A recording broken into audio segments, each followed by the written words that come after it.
हम स्टार्ट करने जा रहे हैं मियोसिस वन। मियोसिस वन, ठीक है।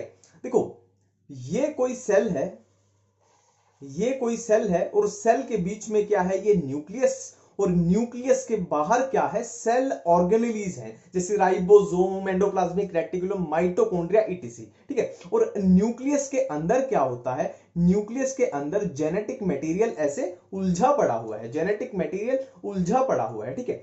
अब क्या होगा, देखो अब क्या होगा, ये जो न्यूक्लियर मेम्ब्रेन है और जो ये सेल ऑर्गेनेलीज हैं, ये डिसअपियर होनी स्टार्ट हो जाएंगी, ये डिसअपियर होनी स्टार्ट हो जाएंगी। और जो ये बीच में जेनेटिक मटेरियल है, ये कंडेंस होना शुरू हो जाएगा, ठीक है।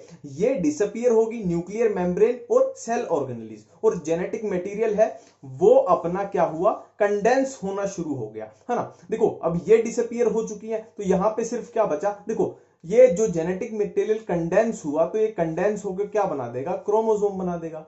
ये कंडेंस होकर क्या बना देगा, क्रोमोसोम बना देगा। और ये न्यूक्लियर मेम्ब्रेन और ये डिसअपियर हो चुका है अपना, ठीक है। अब देखो क्या होगा, ये जो क्रोमोसोम है ये होमोलोगस क्रोमोसोम है, मतलब फॉर एग्जांपल मान लो हाइट के लिए है, हाइट के लिए एक आया मदर से एक फादर से, तो ये है होमोलोगस क्रोमोसोम।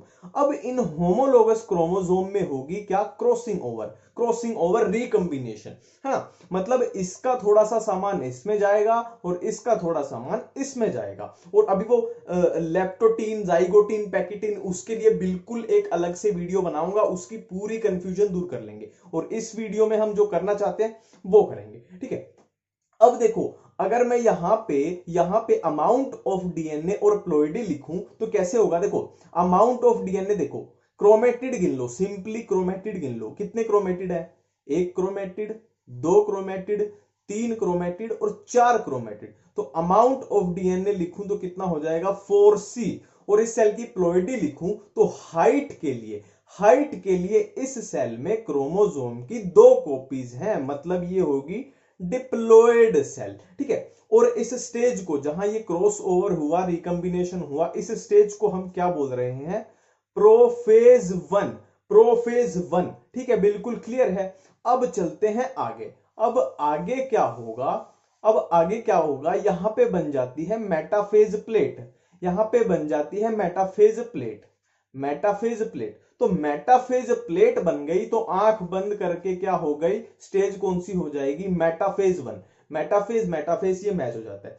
और जो ये क्रोमोसोम है ये इसके अलोंग ऐसे अरेंज हो जाएंगे, ये है अपना पहला क्रोमोसोम और ये है अपना दूसरा क्रोमोसोम, ठीक है। और इसका थोड़ा सा सामान इसमें आ चुका है और इसका थोड़ा सामान इसमें आ चुका है, ये क्रॉसिंग ओवर को शो कर रहा है, ठीक है। अब amount of DNA and ploidy को अगर लिखें तो इसमें सिंपली क्रोमेटिड को गिन लो, क्रोमेटिड कितने हैं, वही एक, दो, तीन और चार, मतलब अमाउंट ऑफ डीएनए है 4C। और प्लोइडी लिखें तो इस सेल में होमोलोगस क्रोमोसोम की दो कॉपीज हैं, तो ये हो गया 2N, 2N डिप्लॉयड सेल है, ठीक है। अब नेक्स्ट क्या होगा, नेक्स्ट देखो क्या होगा, यहां से बनेंगे स्पिंडल फाइबर, स्पिंडल फाइबर, और इसके सेंट्रोमियर पे अटैच हो जाएंगे और इसको ऊपर की तरफ खींचेंगे। और इधर भी बनेंगे बिल्कुल सेम फाइबर बनेंगे और इसको नीचे की तरफ खींचेंगे। तो ये क्रोमोसोम ऊपर की तरफ खिसकेगा और ये नीचे की तरफ खिसकेगा। तो ये सेल कुछ कैसी दिखाई पड़ेगी, ये सेल कुछ ऐसी दिखाई पड़ेगी कि ये क्रोमोसोम ऊपर की तरफ जा रहा है, ऊपर की तरफ जा रहा है, और ये वाला क्रोमोसोम ये नीचे की तरफ जा रहा है, ठीक है। ये इनसे ऐसे फाइबर अटैच है, ये इनसे फाइबर अटैच है, और इधर ये इमेजिनरी लाइन ड्रॉ कर लो, है ना, ठीक है। और इस स्टेज को हम क्या बोल रहे हैं, जब क्रोमोसोम एक दूसरे से दूर जा रहे हैं, इस स्टेज को हम बोल रहे हैं एनाफेज वन। इनकी ट्रिक बताऊंगा मैं, मेटाफेज, एनाफेज, इनको कैसे पहचाने सिंपल तरीके से।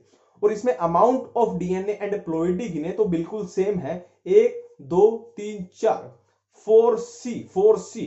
और प्लोइडी क्या है, बिल्कुल सेम डिप्लॉयड, दो क्रोमोसोम है, दो होमोलोगस क्रोमोसोम है, ठीक है। क्लियर है इतनी बात। अब क्या होगा, इसके अराउंड न्यूक्लियर मेम्ब्रेन बननी स्टार्ट हो जाएगी।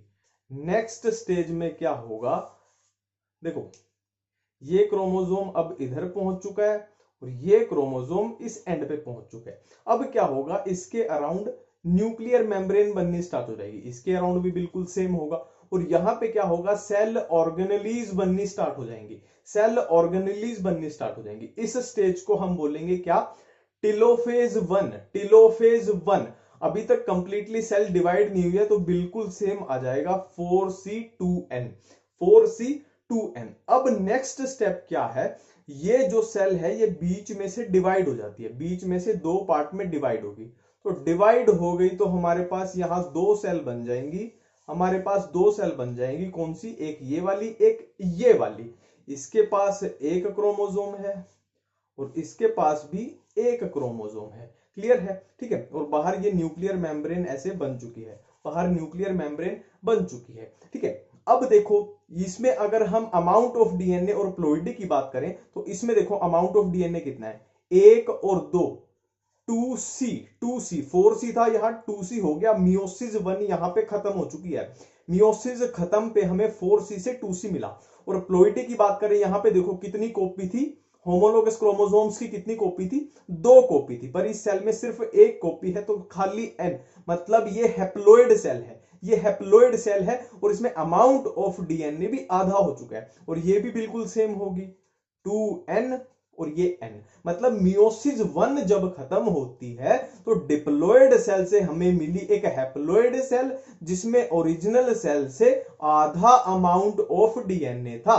अब हम क्या करेंगे, इस एक सेल को यहां से उठा लेंगे और उसको क्या करेंगे, मियोसिस 2 में भेज के देख लेंगे। वैसे तो दोनों का ही होगा, पर अपने को एक सेल से ही पता लग जाएगा। अब मियोसिस 2 में क्या क्या होता है वो आगे देखते हैं। अब बात करते हैं मियोसिस 2 के बारे में। देखो मियोसिस 2 बिल्कुल बिल्कुल माइटोसिस जैसे है, ऐसे कॉपी पेस्ट है पूरी, ठीक है। देखो हमें क्या मिला था, मियोसिस 1 जब खत्म हुई तो अपने को क्या मिला था, अपने को मिला था ये, अपने को मिला था ये, और इसके बाहर क्या थी, न्यूक्लियर मेम्ब्रेन, ठीक है, न्यूक्लियर मेम्ब्रेन। अब क्या होगा, अब क्या होगा, बिल्कुल ये सेल ऑर्गेनेलीज इधर थी, बिल्कुल सेम टू सेम करना है कि न्यूक्लियर मेम्ब्रेन और सेल ऑर्गेनेलीज क्या होंगी, डिसअपियर होनी स्टार्ट हो जाएंगी। और ये कुछ कैसा दिखेगा, ऐसा दिखेगा। तो जिस स्टेज में न्यूक्लियर मेम्ब्रेन डिसअपियर होके जो बनती है उसको क्या बोलते हैं, प्रोफेज। और ये 2 हो रही है तो मियोसिस 2 है तो प्रोफेज 2। इनकी ट्रिक मैं बताऊंगा, प्रोफेज मेटाफेज इनकी, ठीक है। अब नेक्स्ट क्या होगा, नेक्स्ट वही बिल्कुल सेम जो माइटोसिस में करते हैं कि यहां पे मेटाफेज प्लेट बना दो और क्या करो, इसको मेटाफेज प्लेट के अलोंग अरेंज कर दो, बिल्कुल माइटोसिस चलती है। ये मेटाफेज प्लेट के अरेंज, ठीक है, ये है मेटाफेज प्लेट। और जहां पे मेटाफेज प्लेट है वो स्टेज हो जाएगी मेटाफेज 2, मेटाफेज 2। अब क्या होगा, यहां बनेंगे फाइबर और ये इसके सेंट्रोमियर पे अटैच हो जाएंगे, ये इसके सेंट्रोमियर पे अटैच हो जाएंगे, ठीक है। ये वाले इसको ऊपर खींचेंगे, ये वाले इसको नीचे खींचेंगे। मतलब जो यहां से सेंट्रोमियर है वो स्प्लिट हो जाएगी, बीच में से टूट जाएगी, और ये वाला जो क्रोमेटिड है ऊपर जाएगा, ये वाला क्रोमेटिड नीचे की तरफ जाएगा। तो ये सेल कुछ किस तरीके से दिखेगी, देखो ये वाला है जो ये ऊपर की तरफ जा रहा है, और ये वाला है ये नीचे की तरफ जा रहा है, ठीक है। और ये इसके हम फाइबर ड्रॉ कर देते हैं, ये फाइबर इनको खींच रहे हैं, ये इसको ऐसे खींच रहा है और ये इसको ऐसे खींच रहा है, ठीक है। और यहाँ पे इमेजिनरी एक लाइन ड्रॉ कर लेते हैं। तो इस स्टेज को जब क्रोमेटिड एक दूसरे से दूर जा रही हैं, इस स्टेज को क्या बोलते हैं, एनाफेज 2, एनाफेज 2, ठीक है। अब क्या होगा, अब क्या होगा, ये अपने अपने एंड पे पहुंच जाएंगे। ये जो क्रोमेटिड है ये इस एंड पे पहुंच गई और ये इस एंड पे पहुंच गई, है ना, ठीक है। अब इनके अराउंड न्यूक्लियर मेम्ब्रेन बननी स्टार्ट हो जाएगी, न्यूक्लियर मेम्ब्रेन बननी स्टार्ट हो जाएगी, और यहां पे सेल ऑर्गेनेलीज बननी स्टार्ट हो जाएंगी। और इस फेज को बोला है हमने टिलोफेज 2, टिलोफेज 2। अब टिलोफेज के बाद क्या होगा, वही सेम माइटोसिस, यहां से ये सेल डिवाइड हो जाएगी, तो एक सेल बनेगी ये, एक ये, तो 2 सेल बन जाएंगी। ये हमारे पास 2 सेल बन के तैयार हैं, जिसमें हमें क्या मिला, जिसमें हमें क्या मिला, इसके बाहर ये न्यूक्लियर मेम्ब्रेन बन गई, न्यूक्लियर मेम्ब्रेन बन गई, ठीक है, ये मिला हमें। अब देखो अमाउंट ऑफ डीएनए की अगर बात कर ले, यहां पे क्या था, यहां पे क्या था, 2 क्रोमेटिड है तो 2C, और प्लोइडी इस सेल में क्रोमोसोम की एक कॉपी है, मतलब ये हैप्लोइड है। यहां पे बात करें तो देखो 2 क्रोमेटिड मतलब 2C, और क्रोमोसोम की एक कॉपी मतलब हैप्लोइड। यहां पे बात करें तो बिल्कुल सेम हो जाएगा 2C और हैप्लोइड। यहां पे बात करें तो ये देखो 2C और यहां पे अब ध्यान रखना इस सेल में ये डिप्लॉयड है, एनाफेज में ये डिप्लॉयड है, यहां पे 5 स्टार लगा लेना, यहां पे डिप्लॉयड शो होता है। इसको कंप्लीटली डिप्लॉयड नहीं बोल सकते, डिप्लॉयड है पर ये शो डिप्लॉयड की तरह हो रहा है ना। 2C क्रोमेटिड कितने यहाँ पे 2C टेलोफेज में, और अगर बोलना चाहो तो डिप्लॉयड बोल सकते हो पर इसको कंप्लीट ऐसा होता नहीं है, क्लियर। और इधर बात करें, अगर ये दो सेल की बात करें, ये अपने को रिजल्ट मिला है तो क्या है, ये 1C और इस सेल में क्रोमोसोम की कितनी कॉपी, ये एक कॉपी, एक क्रोमोसोम है ना रेड कलर में जो दिख रहा है, तो ये हैप्लॉइड, और ये भी क्या हो जाएगी 1C और हैप्लॉइड।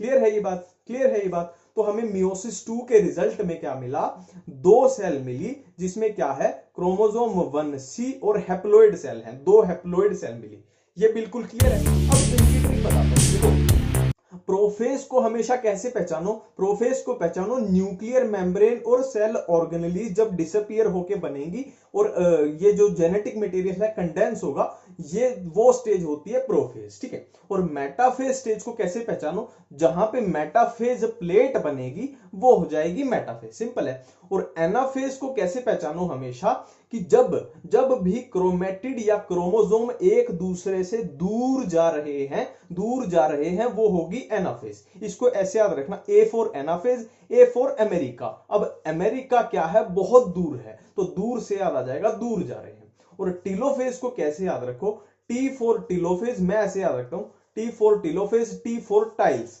टाइल्स मतलब जब ये क्रोमेटिड या क्रोमोसोम के अराउंड टाइल्स यानी न्यूक्लियर मेम्ब्रेन दोबारा बननी स्टार्ट हो जाए, इनके अराउंड टाइल्स लगनी स्टार्ट हो जाए, उसको बोल रहे हैं टीलोफेज। तो इसको ऐसे थोड़ा किया जा सकता है, ठीक है। Thank you.